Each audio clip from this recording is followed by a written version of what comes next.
Hare Krishna, Hare Krishna, Krishna Krishna, Hare Hare.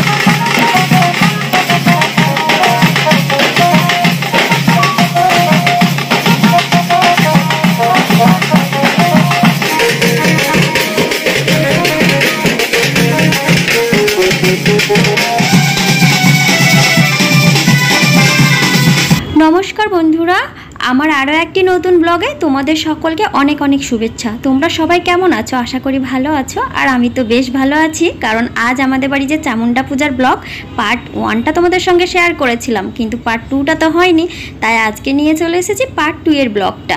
তো আজ আমি তোমাদেরকে শেয়ার করছি আমাদের চামুন্ডাতলা যে পুজো শুরু হয়েছিল সেখান থেকে। তো চামুন্ডা পুজো আর কালী পুজো দুটো পুজো আজকে আমাদের বাড়িতে আছে, তোমাদেরকে আগের দিন ব্লগে কিন্তু আমি শেয়ার করেছি। তো আমরা পুজোর জন্য যত ফল ফুল সব লাগে সব কিছু বাড়ির থেকে তো জোগাড় করে নিয়ে এসেছি, কিন্তু এখানে ফলগুলো কেটে নিতে হবে, কারণ ফলগুলো কেটে কেটে আনলে অনেক থালা বুয়ে নিয়ে আসতে হতো, মানে প্লেটে করে, সেজন্য সব গোটা ফল নিয়ে আসা হয়েছে। এবার সবাই মিলে মা কাকিমা বৌদিরা আমি সবাই একসাথে বসে এখন ফল কাটছি। তো ফলগুলো এক এক করে সব কেটে সাজিয়ে দেবো, যেগুলো সব অনেক রকমের তো লাগে এই সব পুজোতে, তোমরা তো সবাই জানো। তো সেই যে মানে ফলগুলো এখন আমরা কাটতে বসে গেছি। আর এদিকে আমার বাবা যাচ্ছে হচ্ছে ঘটে জল ভরতে গঙ্গায়। আমাদের যে মা চামুন্ডার মন্দিরের ঠিক পিছনেই গঙ্গাটা, মানে 1 মিনিটের রাস্তা বলতে পারো। মন্দিরের পিছনেই গঙ্গার ধারে মা চামুন্ডার মন্দির। তো আমার বাবা চলে এসেছে জল ভরতে, কারণ এটা যেহেতু অনেকটা বড় করেই পুজো হচ্ছে, তো ঘটে জল তো ভরতেই হবে, মায়ের পুজো বলে কথা। তো গঙ্গাতে এসে আমার বাবা এখন স্নান করে জল ভরে নিয়ে যাবে। আর আমার মা ডালা ধরেছে, তাই মাকেও সাথে আসতে হয়, তাই বাবা আর মা দুজনে একসাথে চলে এসেছে। আর এখানে কিন্তু আমি আসিনি, আমি কিন্তু ওই মণ্ডপতলাতে তখন ফল কাটছি, তোমরা দেখতেই পেলে। এটা আমার বরকে আমি পাঠিয়ে দিয়েছি মোবাইলটা নিয়ে, যে তুমি ভিডিও করে আনো। আর দুঃখের বিষয় কি জানো, আমার বর বেচারা সবার ভিডিও করতে করতে ও নিজেই আর শেষে ভিডিওর মধ্যে আসতে পারেনি। তারপর যখন ভিডিও এডিট করছি ও তখন বলছে আমি কোথায়। সেদিন যে ব্লগটা পোস্ট করেছি ও তো নেই, প্রথম পার্টে তো নেই, কিন্তু সেকেন্ড পার্টে আজকে কোনো জায়গায় রয়ে গেছে হয়তো, তবে সেদিন ছিলই না। সেই জন্য ওর আবার অনেক মন খারাপ হয়ে গেছিলো যে আমি নেই, ধুর ভালো লাগে না। একটা যেহেতু সবার ইচ্ছা থাকে যে স্মৃতি আর কি, তো যে ভিডিও করে ক্যামেরাম্যান তাকে তো সবসময় নেওয়া যায় না, কারণ আমি তো ব্যস্ত পুজোর কাজে, আর ক্যামেরা করতে ও ব্যস্ত, তাহলে ওকে কি করে দেখানো হবে, তাই না? তো যাই হোক, আজকে একটু আছে, অবশ্যই দেখতে পাবে তোমরা। আর এই আমাদের গঙ্গা আর বৈশাখ মাসে গঙ্গার জলটা আমাদের একদমই শুকিয়ে যায়, যে কারণে অনেক কম জল, দেখতেই পাচ্ছ অনেকটা নিচে নেমে আসতে হয়েছে আমার বাবা মাকে। তারপরেই জল ভরছে, আগে মা গঙ্গাকে পুজো দেবে, তারপরেই জল ভরে নিয়ে যাবে।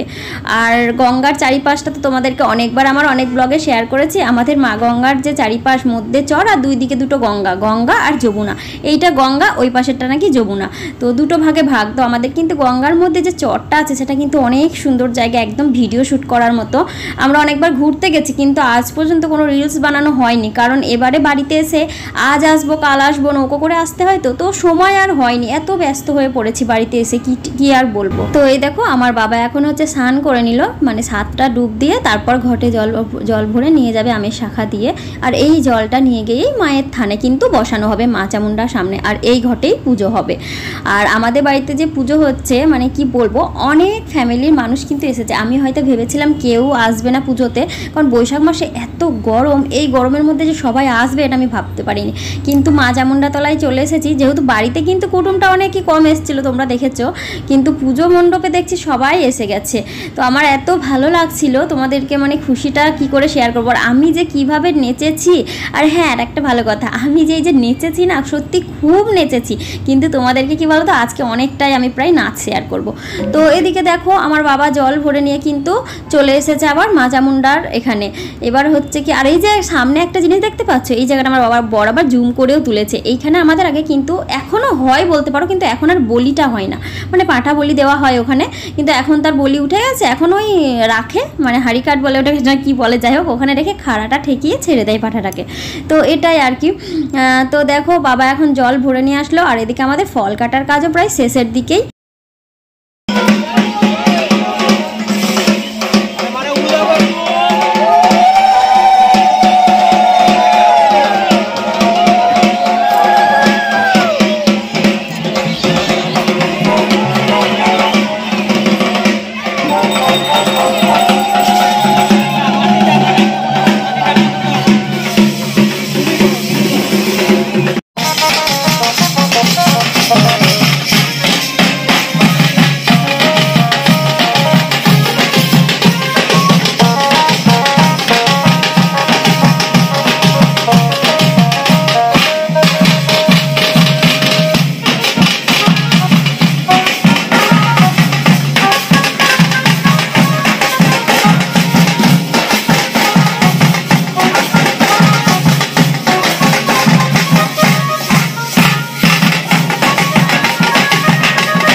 ওদিকে সমস্ত ফল কাটা কাজ শেষ করে রেডি সেডি করে দিয়ে ওদিকে বৌদি মারা সব সামলাচ্ছে, আর আমরা তিনজন মিলে এখানে সেই তুলমুল নাচ শুরু করেছিলাম। তো বৌদিদের নাচ তো থামছেই না। অ্যাকচুয়ালি আমার দুই বৌদিও প্রচণ্ড নাচতে পারে। আমি কিন্তু আগে প্রচণ্ড লজ্জা পেতাম এইসব নাচ গানগুলোকে, তবে এখন এই যে শর্টস ভিডিও বানাতে বানাতে অভ্যাস হয়ে গেছে। আর এদিকে দেখো আমার একটা জ্যাঠার ছেলের বউ, এটা ওই বৌদিকে টেনে নিয়ে আসলাম যে আমরা নাচছি তোমরা কেন নাচবে না। আর তোমাদেরকে একটু আগে বললাম যে আমি কিন্তু আজ অনেক নেচেছি আর অনেকটা তোমাদের শেয়ার করব, তো সেটাই শেয়ার করলাম।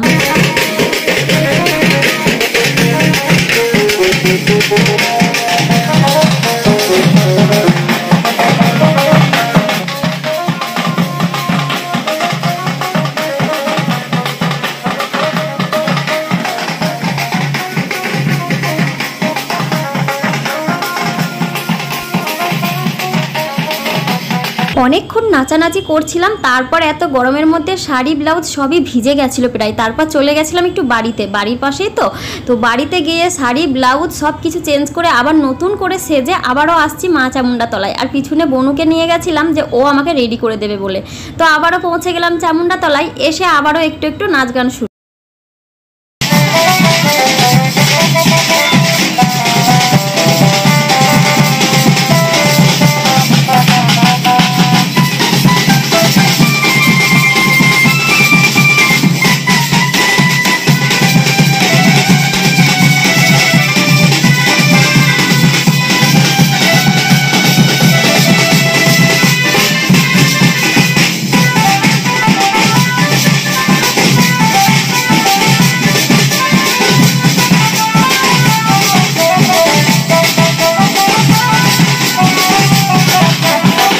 নেচে নেচে শাড়ি ভিজে গেছিলো, ব্লাউজ ভিজে গেছিলো বলে চেঞ্জ করে আসলাম। আসার পরও আবার একই অবস্থা, কারণ এসে দেখি ও মা, আমার মাসি বৌদিরা মেয়ে, তারপরে আরও একটা মামি, সবাই মিলে সেই নাচ। আমি কি আর ওদের নাচ দেখে থাকতে পারি? আমি নিজেও আবার নাচতে শুরু করে দিলাম। তারপর আবার এদিকে দেখো আমার বন্ধুর দাদার বউকে টেনে নিয়ে আসলাম। একবার একে একবার ওকে করে টেনে টেনে বেড়াচ্ছি, কারণ সবাই মিলে নাচার মজাটাই আলাদা। তবে ওরা নাচতে চাইছে না, ওরা খুব লজ্জা পাচ্ছে। আর ওরা লজ্জা পেলেও কি করব, আমি তো নাচ থামাইনি। আমি যতক্ষণ চামুন্ডা তলায় ছিলাম ততক্ষণ নেচেই যাচ্ছি, কিন্তু নাচতে নাচতে হঠাৎই দেখি এদিকে আমাদের অঞ্জলির কাজ শুরু হয়ে গেছে। তো আমি আর লাস্টে বেলায় যেন অঞ্জলি দিতে পারিনি সবার সাথে, পরে আমি একা একা অঞ্জলি দিয়েছিলাম। আর এই যে আমার বরমশাই এদিকে দাঁড়িয়ে আছে, আর আমি তোমাদেরকে একটু গোটা চামুন্ডা তলাটা ঘুরিয়ে দেখাচ্ছি। এই জায়গাটা অনেকটা বড়, আর আজকে জানো একসাথে 3টে পুজো হচ্ছে। আমাদের কিন্তু একলা পুজো হচ্ছে না, এখানে অনেক গ্রামের পুজো আসে বললাম না। তো এখানে প্রায় আজকে 5-7টা পুজো হচ্ছে। তো এই মুহূর্তে 3টে পুজো হচ্ছে, কারণ 3টে ব্রাহ্মণ একসাথে আছে, আরতি চলছে। এমনিতে তো আমাদের মা চামুন্ডা তলায় সারা মাসই সারা বছরই পুজো চলে বলতে পারো, তবে এই বৈশাখ মাসটা একটা দিনও কামায় যায় না। গোটা বৈশাখ মাস আমাদের গ্রামে কিন্তু প্রচণ্ড হরিনাম কীর্তনটা চলে। এটা সব দেশেই প্রায় চলে বাঙালিদের, তবে আমাদের এই মা চামুন্ডার পুজো একদিনও বাদ যায় না।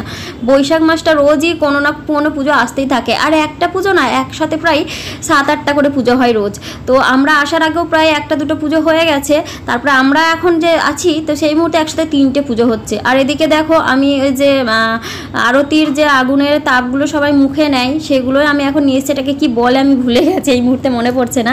তো সেগুলো এখন সবাইকে দিয়ে দিয়ে বেড়াচ্ছি। তারপরে যজ্ঞর ফোঁটা, আমার আবার এইসব কাজ করতে ভীষণ ভালো লাগে জানো তো।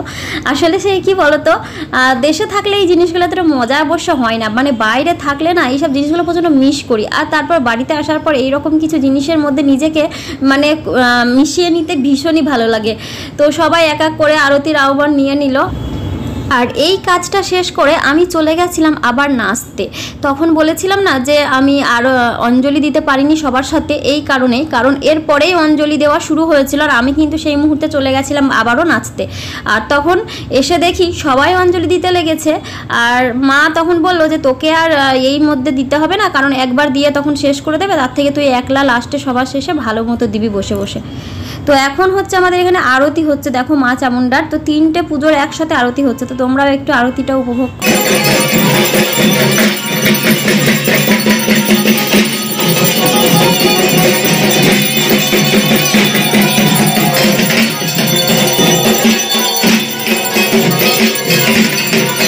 কত ভালো লাগছে তাই না, একসাথে 3টে ব্রাহ্মণ আরতি করছে, এইগুলো দেখতে কিন্তু ভীষণই ভালো লাগে আর খুবই মানে নিজেকে অনেক নিজের মনকেও পবিত্র লাগে। তো যাই হোক, সবই ক্যামেরার মধ্যে ক্যাপচার করে রাখলাম সারা জীবনের স্মৃতি হিসাবে। এইসব দিন জীবনে বারবার আসে না, কারণ মানুষের জীবনের গ্যারেন্টি নেই, আজ আছে কাল নেই, শুধু স্মৃতিগুলোই রয়ে যায়। তো যাই হোক, ওই যে লাস্টে বেলায় আমি একা একা অঞ্জলি দিচ্ছি দেখতেই পাচ্ছ। আর ওই যে পিছনে অঞ্জলি দিচ্ছে ওটা তো ওদের আলাদা পুজো, মানে কোন কোন গ্রামের আসে এত তো বলতে পারবো না, তবে পুজো ওদের আলাদা আমাদের আলাদা। তো আমি এখন একাই অঞ্জলি দিচ্ছি, সবার দেওয়া হয়ে গেছে। তবে একা অঞ্জলি দেওয়ার মজাটাই আলাদা, ওই ভিড়াভিড়িতে একসাথে ফুল পাবো না, তা বেলপাতা পাবো, বেলপাতা ফেলে ফুল পাবো না, মানে এরকম কাড়াকাড়ি করে অঞ্জলি দিতে হয়। আর প্রায় আমাদের পুজোতে আজকে মানুষ এসেছে 200-250-র কাছাকাছি। তো এত মানুষের মধ্যে একসাথে অঞ্জলি না দেওয়াটাই ভালো। ঠিক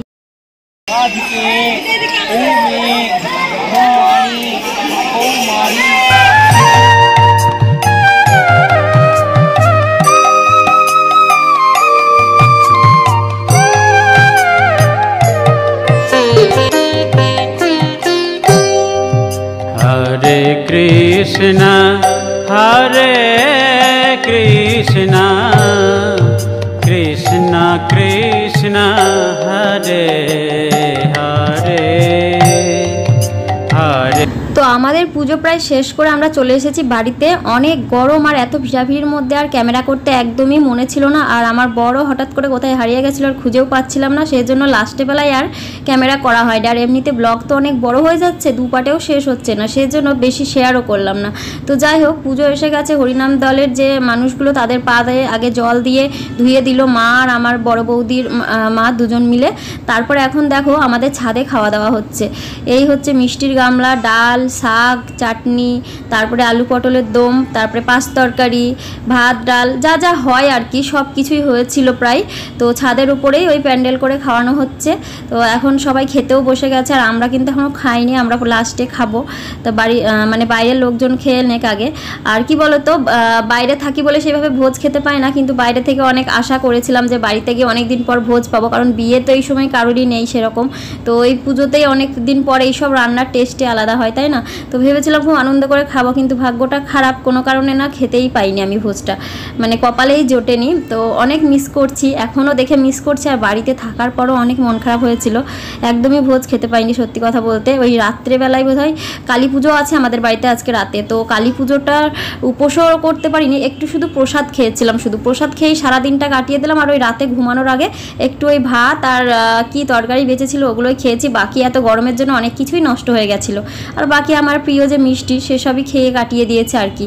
আর রাতের বেলা কালী পুজো হয়েছে, কালী পুজোটা তো এই ভিডিওতে শেয়ার করছি না, এটা এমনিতে অনেক বড় হয়ে গেছে। কালী পুজোটা কালকে পার্ট 3-তে শেয়ার করব। আর আমার পিছনে যে কথা বলছে ওটা হচ্ছে আমার জ্যাঠার ছেলের বউ, আগের বারে দেখলে চামুন্ডাতলায়, তো ওরা এসেছে, আজকেই এসেছে। আর আমি এদিকে একটা টিস্যু নিয়ে, ক্লথ টিস্যু নিয়ে ভালো করে মুখটা মুছছি, কারণ এখনও মুখ ধুইনি। দিয়াসীন মায়ের মতো সিঁদুরে আর তিলকে কপাল ভর্তি, আর ধুতে গেলে কাজল টাজল আয়নানা পুরো মুখ হয়ে যাবে, আর এত সময় দিতে ইচ্ছেই করছে না নিজেকে এত গরমে, তাই একটু টিস্যু নিয়েই নিজেকে সাফ করে নিলাম।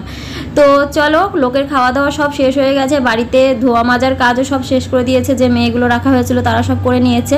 আর এখন রাত্রেবেলায় হচ্ছে কালী পুজোর আয়োজন শুরু হয়ে গেছে। দেখতেই পাচ্ছ গেটের সামনে কলা গাছ পুঁতে ফুলের মালা টালা টাঙানো, যেগুলো সকালে টাঙানোর কথা ছিল সেগুলো লোকে মানে কি বলবো কেউ টাঙায়নি, বাড়িতে এত মানুষ থাকতেও এত অভাব পড়ে গেছিলো, কিছু বলার নেই। তো সেই জন্য সন্ধ্যাবেলায় আমার বাবা দাদা মিলেই করছে, আর এখানে আমার বর আর ভাই সবাই মিলে করছে আর কি। তো কালী পুজোর কালী ঠাকুরও চলে এসেছে। পুজোটা আমাদের বারান্দাতেই হবে। আর যখন ঠাকুর এসেছিল তখনও আমি ভিডিও করে রেখেছিলাম, কিন্তু জানি না কেন ভিডিওটা এই মুহূর্তে ফোনে পেলাম না, সেজন্য শেয়ার করতে পারলাম না।